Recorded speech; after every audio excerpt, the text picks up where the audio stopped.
Welcome, Saratoga. Um, it's a beautiful day here in Saratoga. We have some interesting things for today's program. Couple things I want to talk about before we get into the official part of the program. I want to talk about getting tested um, for the virus. There is some misinformation that's going around that are causing people who could be sick to not get tested. This is not helping the effort. So I want to just talk through some of the process. If you have some of the symptoms, and there's a million websites that'll give you the symptoms, or you can link through the city's website. If you have some of the symptoms, please get in touch with a healthcare professional, your doctor. If you don't have a doctor, you can receive services through the county health department. Normally, it's all going to be done over the phone. The way the system is set up for this virus, there is no charge. If your doctor decides that you need to get a test, they will send you to a testing center, maybe at the hospital, maybe at one of the drive-in centers that are throughout the valley here. And then the test is a relatively simple procedure. I know, a cotton swab in your nose. Okay, I should be correct. It's not a cotton. It's a synthetic polymer so that the genetic tests work. It is a swab in your nose is not comfortable, but it is quick. And the little bit of discomfort will let us know and let you know in about 2 days whether you have the virus. Okay?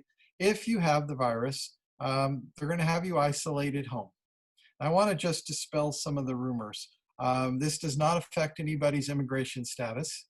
If you have children, your children can still stay at home with you. It doesn't call any legal things into play. Really, this is just about making sure that you're healthy, and if you do have the virus, that you can very much quarantine yourselves from other people to keep them from getting sick. It's the only way we can stop the spread of the virus right now. So our county has the capacity to take 4,000 samples a day, but the most we've ever done is about 1,500. We've been over 1,000 samples for the last 2 weeks, which is totally awesome. But they have tremendous capacity and a desire to test more people. So if you're exhibiting the symptoms and you are unsure, contact your health professional. And if they deem it's appropriate, they will schedule you for a test. Okay? I just cannot be more clear, right? They are not going to impound you, incarcerate you, or anything. What they're going to do is they're going to say, stay at home and stay away from other people. Okay? So getting tested, it sounds awful, and I'm sure that it is, but it's short-lived, and it lets us lock this virus down so we can keep it from spreading to others.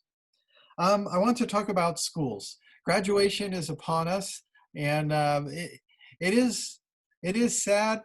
The world has changed for our students, and the senior prom disappeared, and the beach day disappeared, and some of the other stuffs that maybe their older brothers and sisters got to participate in.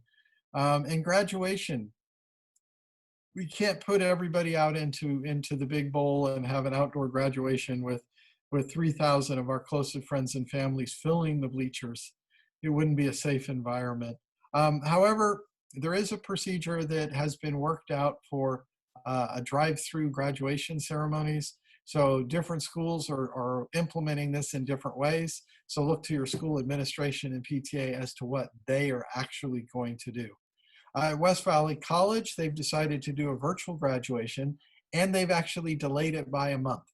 So normally we would do graduation in May. They've moved it to June, and it's going to be all virtual, and every student will get to put a 15-second or 10-second clip into the video. Times are different, and they demand different action. So let me talk while I'm in school. Let me talk about college. Everybody saw yesterday the CSU system made an announcement, which somehow we had all heard a week ago, but their official announcement was yesterday. The vast majority of CSU classes are going to be done online. It got reported as CSU is canceling college. No, it's in-person college. Now there's some classes and research projects and some other stuff that can't be done online. And for those classes, they are figuring out what special arrangements they can have to maintain the sanitary and social distancing requirements. The UCs have a similar policy. They haven't actually announced it in that forward of a way. And many schools around the nation are doing this. Now, on the flip side, there are schools that have said, no, we're going to be open and we're going to have our regular campus experience with social distancing. I don't know how it all works out, but I do know that if you're going to be at home, you have the option to attend online classes, well, pretty much any place in the world. And West Valley College, most of their curriculum is also online. So even if you are accepted into a CSU or a UC, you can take classes at your local community college at the same time and have all those units transfer and count. So I get it, college will be different, but it's still going to go on. Now let's talk about fall really briefly. It's too far in the future to predict fall. Marin County starts next week an experiment with kids in classroom. And there are other things that are going on within our state about how we can have kids return to the classroom. I have not seen an actual plan yet for our county. I've seen what they do in China. They do have procedures to have kids back in physical schools with social distancing and plexiglass shields and temperature checks at the door. It's too soon to know.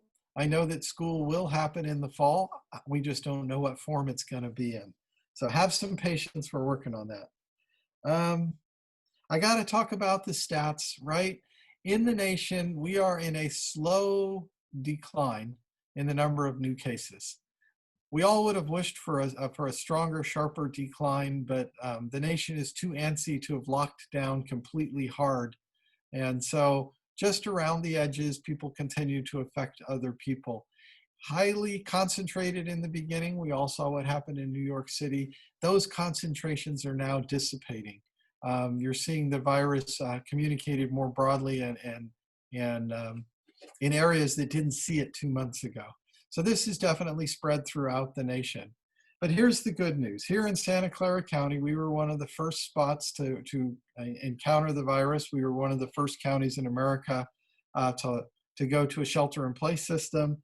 But we are in a good position. Our new cases are up a little bit from where they were before we loosened things up a week ago.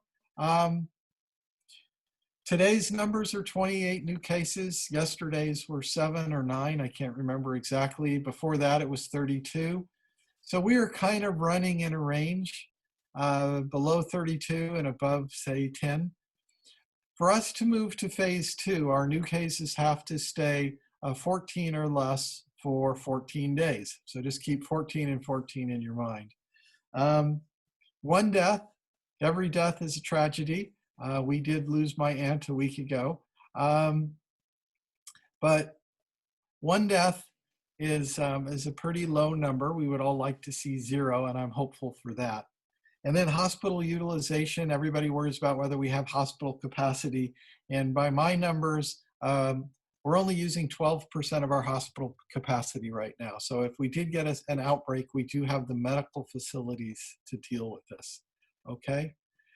So I think we're doing great. We should applaud our efforts in the county, but at the same time, the only way to slow the spread of this virus is through our own actions.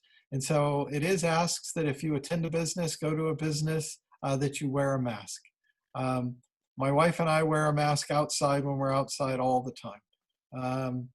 It's required if you are in businesses. If you're exercising, it's not required. But we do encourage masks. Mask is not an infinite shield. It's not an invincibility potion.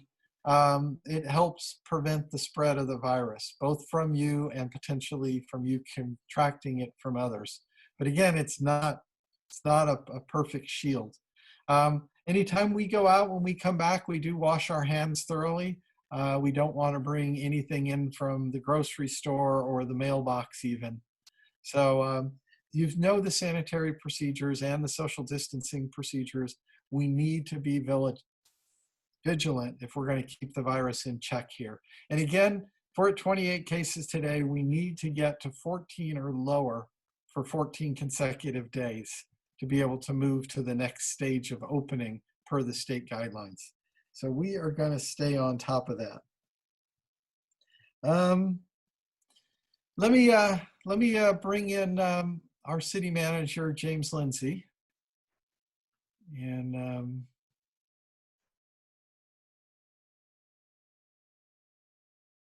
we can talk a little bit about what's going on here in Saratoga. So, James, we've loosened up a little bit. The county is allowing a little bit more activities. What are the basics of what the county's allowing right now? Well, the county is allowing us to restore all of our services and community development related to permit activity, home remodel projects, inspections. So please do reach out to our community development department. We are encouraging phone calls and emails as a primary method of communication, but we have the opportunity to do appointments on an as-needed basis. So our services are up and going. Our parks are open as they always have been. Restrooms are open. Tennis courts are unlocked. And so we encourage everybody to come out, enjoy the open space, walk the trails, and enjoy this great springtime that we're experiencing. No play equipment yet. Playgrounds are still closed. Okay. For obvious safety reasons, we don't want to spread germs through that. I got to ask about arborists. If I got a dead tree and I need to get it taken out, I can do that without having to even come to City Hall for a permit, right? Correct. That is right. So online, I can fill out an application and get my arborist to take out the tree. Yes. Okay. And if I need to remodel my pool, or I want to remodel my kitchen, even though that's inside my house, that work can still go on, right? Yes, it can. Okay. Okay. So planning for next year, James, we are in the middle of devising the city budget. We will approve this, in just a few weeks, in early June. Is there any highlights you want to share from our city budget? Well, there is some fantastic highlights, Howard, and I wanted to thank you and the City Council for the leadership over these years in really helping us prepare for what we are entering into as the next recession. We are in a really good financial condition as a city, and I'm very proud to be able to present to the Council a budget on June 3rd that will keep all city services in place and all of our employees on staff. And that is a unique opportunity here in Saratoga. Many folks and many cities are going through a much tougher time due to their unique financial conditions, but we are very, very fortunate here in Saratoga to be able to continue our service levels to the community this next fiscal year. Yeah, okay, that is a testament to some prudent planning over the years, some reserves that we've built up. But it's also the fortuitous nature of our property tax being our primary funding source right now. Yeah, so I got to ask just a couple specifics in this. Public safety is always an area of concern. We are going to maintain the same level of public safety engagement? Absolutely, yeah. No reductions whatsoever in the law enforcement services, which is what the direct service is that we contract for. As you know, the fire services are all done by special district. And so those are all managed by the special district, the governing board being the Board of Supervisors. But here, the law enforcement services have a direct service contract with the city. And we are, again, pleased to announce no reduction in service in that area. Okay, so we're going to see the same level of fire service through their path, and from the city funding, same level of support for public safety from our sheriff's office. That's right. So this is good news, and you will read bad news about other cities, but Saratoga is unique and a special place. And we're proud of everything that we've done to keep a very, very tight ship. And we just want to thank staff for some extraordinary belt tightening that we are asking for next year, but we'll get through this together. So that is all the good news. I think I've covered most of the stuff on my list. We have, I think I might be out of order. We have a city resources webpage, which we'll show either now or later in the program. If somebody needs to find information, this is our best website this will start you in anything that you need to know about COVID-19. It will link to the county websites and internal websites so that you can see our building and other stuff. Okay, so that was my introduction.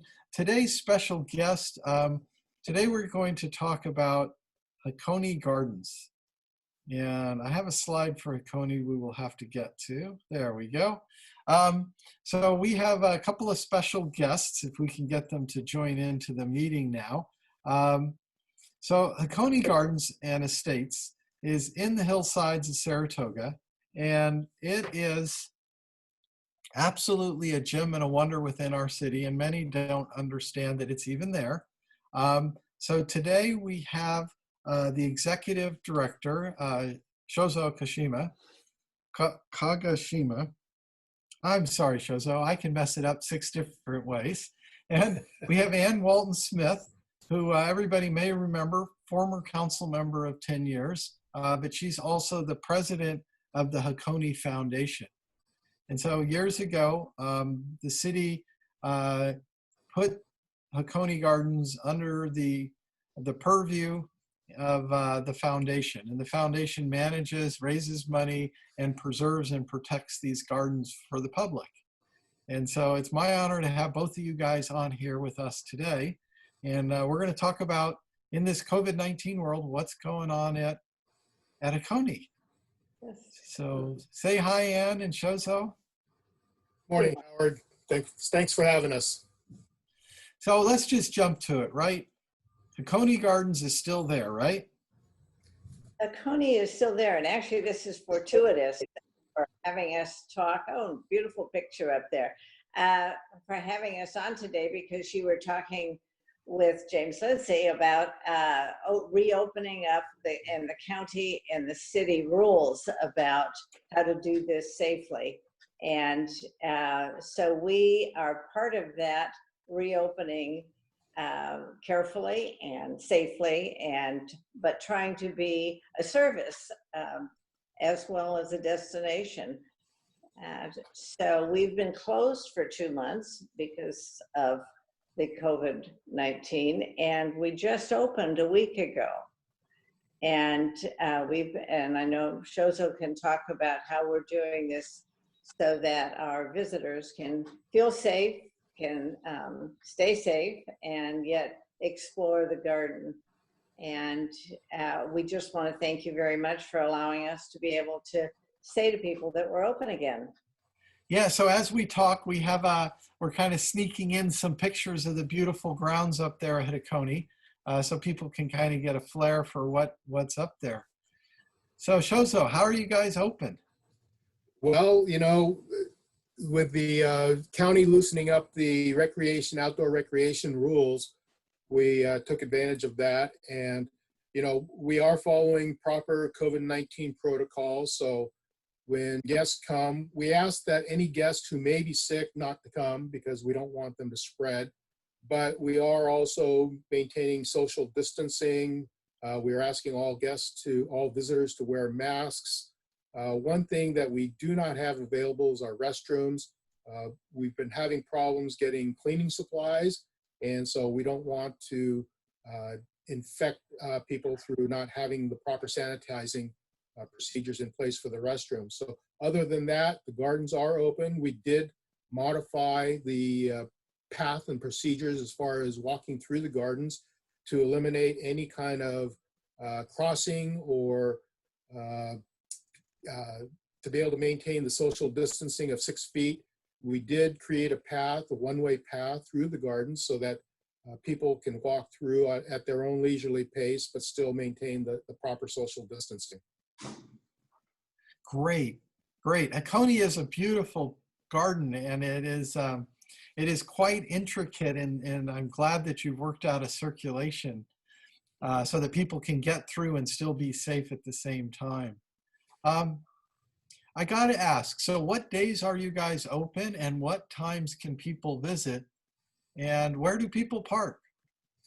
Well, we are open 7 days a week, Monday through Friday, 10 a.m. to 5 p.m., weekends 11 a.m. to 5 p.m. And during our, since we cannot hold special events weddings and receptions and their things like that. We did start a special opening for members only 1 hour prior to general admission. So on weekends, we are open from 10 a.m. to 11 a.m. for members only. And parking is here at the estate. We have plenty of parking. And so people can just come on up, purchase their tickets at the gift shop, and then enter the gardens and stroll through the gardens at their leisure. Okay, so it is, how much is it per person to attend and how much is a membership? The general admission is $10 for adults, $8 for seniors and students. Memberships, we have different categories. We have our general individual membership, which is $45. We have our seniors and student membership, which is $35. And then we also have a family membership, which is good for the 2 adults and up to 2 children. It's $75 per year. For the individual membership for $45, you can add an additional guest membership for $15. So for $60, you can bring yourself and a guest unlimited times for 12 calendar months. Okay, so if you've ever been to Hakone, it's not a visit once place, so it's better to get a membership. Now, some people like to try before they buy. What if I want to see the park and not pay? Well, for visitors who come in and not quite sure if they want to buy a membership, if they pay for their admission for that day, and after their visit, they decide, hey, I want to go back and come back again during the winter months and see how it looks, or the spring or the fall, they can go back to the gift shop that day and refund their daily admission for that day and then apply it towards a membership. Great. Are we still having a free day for local citizens? We do. The first Tuesday of every month is a free admission day for all residents of Saratoga. Okay, great, great. And there's a lot of stuff going on in the foundation. These are trying financial times for cities, and I'm sure it's a complicated time for Hakone. Is there anything we want to know about? Well, first of all, I want to thank our members that during the when we were closed for those 2 months, we put out a call. We were sending out a letter letting people know what was happening with Hakone week after week after week, and people were sending in money. Sometimes it was $5, sometimes it was more, but they really responded. So I do want to thank them for their donations, and the volunteers who came. Some volunteers came in to help take care of the koi in our koi pond as well as the garden. So thanks to those people to help keep us going, because most of our money goes for our staff salaries. So we really needed that help during those 2 months. Now that we're open, as you were saying, we're hoping that everybody comes and visits, feels safe to come and visit again. We can't do our weddings and our events, so our rentals are now put on hold or pushed forward, so we can't do that. And so that's money that we're losing. So we are struggling in that sense. Hakone is beautiful, but we are struggling with the finances, as all nonprofits do. We also have a master plan with our city, with our wonderful city, and you were very much involved in that. And so the master plan is going forward, even though we've had this bump in the road, a large bump in the road, but a bump in the road, we called COVID. We are going forward also with beginning fundraising for the pond renovation. As you know, Hakone is 100 years old, and our pond is nearly that old.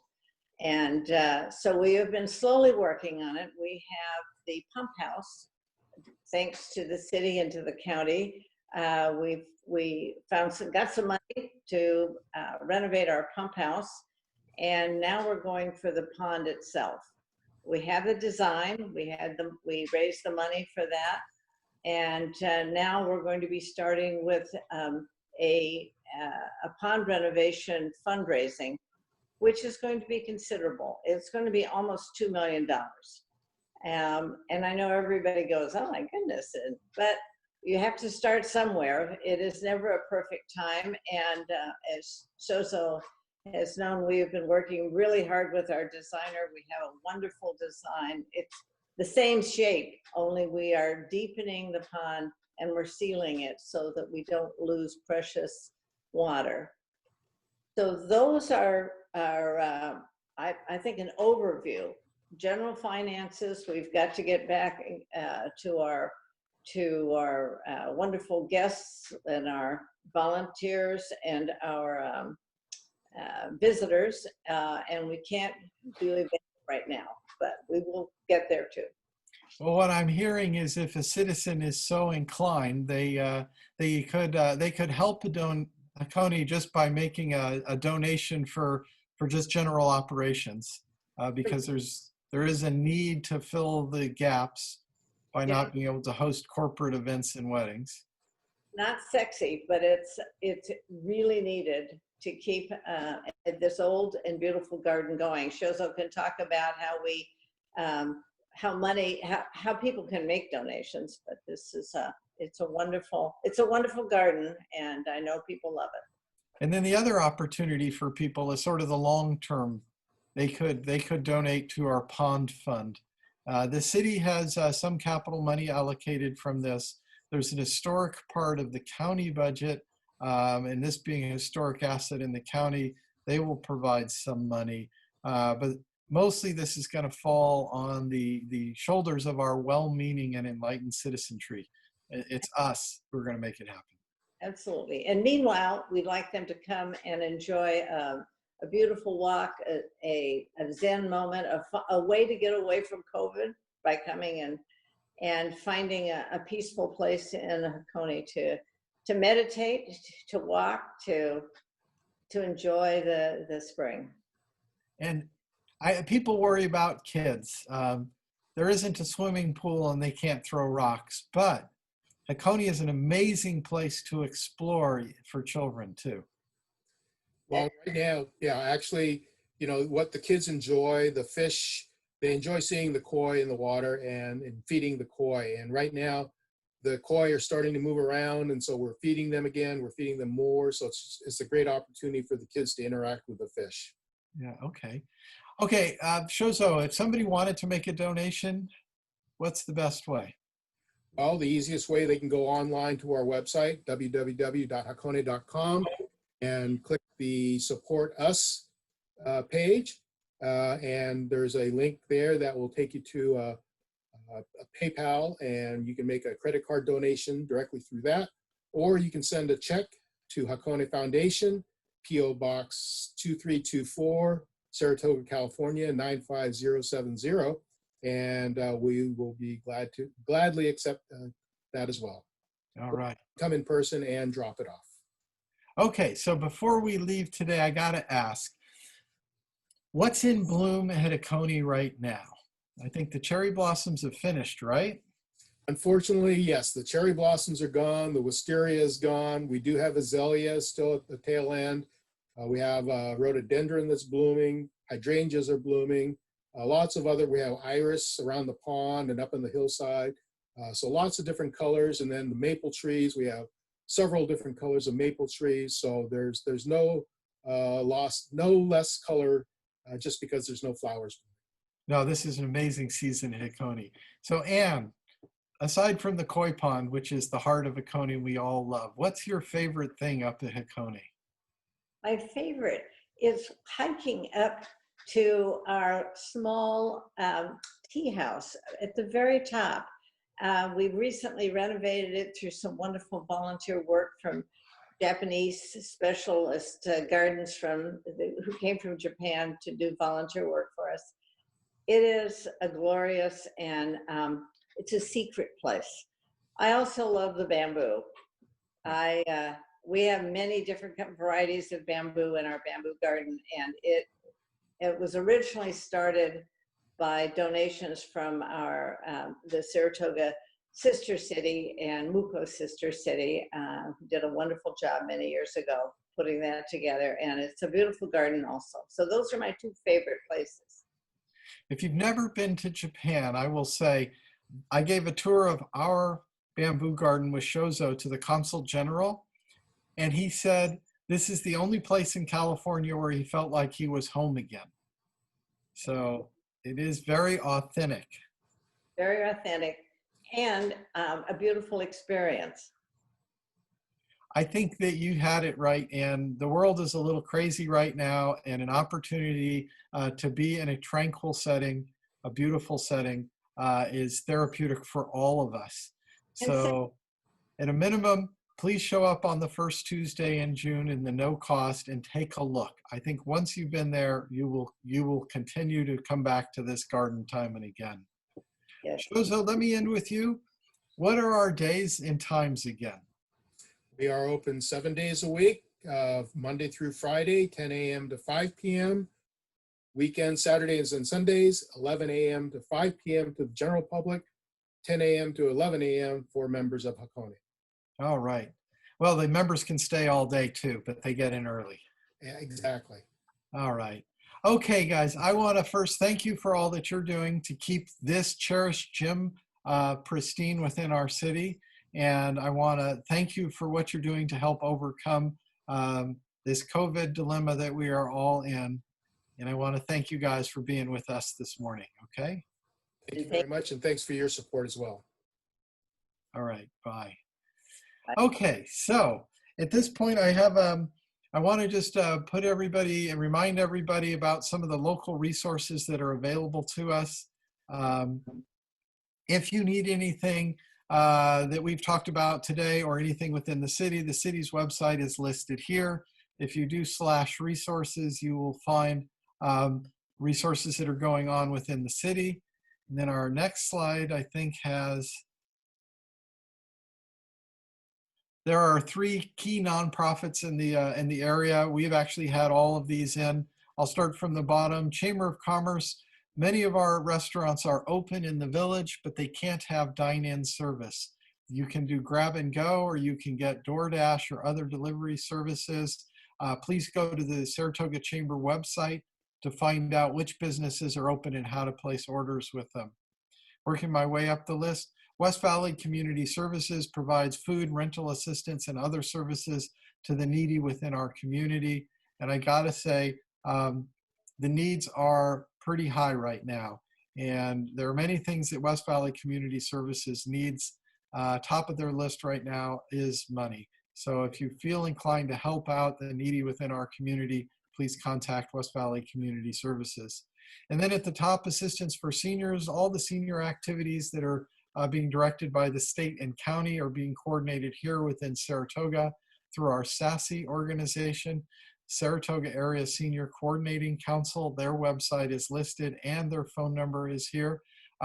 If you are a senior and you need anything, this is the clearinghouse. They know how to get services. You can get food delivered. You can get rides to medical appointments. You can get connected with the social services that are available within the city and the county. So those are the 3 websites. I leave them there for one more second. And I think that is it for today's show. We are going to be rebroadcast, obviously, on YouTube, but KSAR rebroadcasts us every Tuesday and Thursday morning at 8 a.m. And our next show on Monday, we're going to talk about public safety, and I will have the sheriff with us. So thanks for being with us.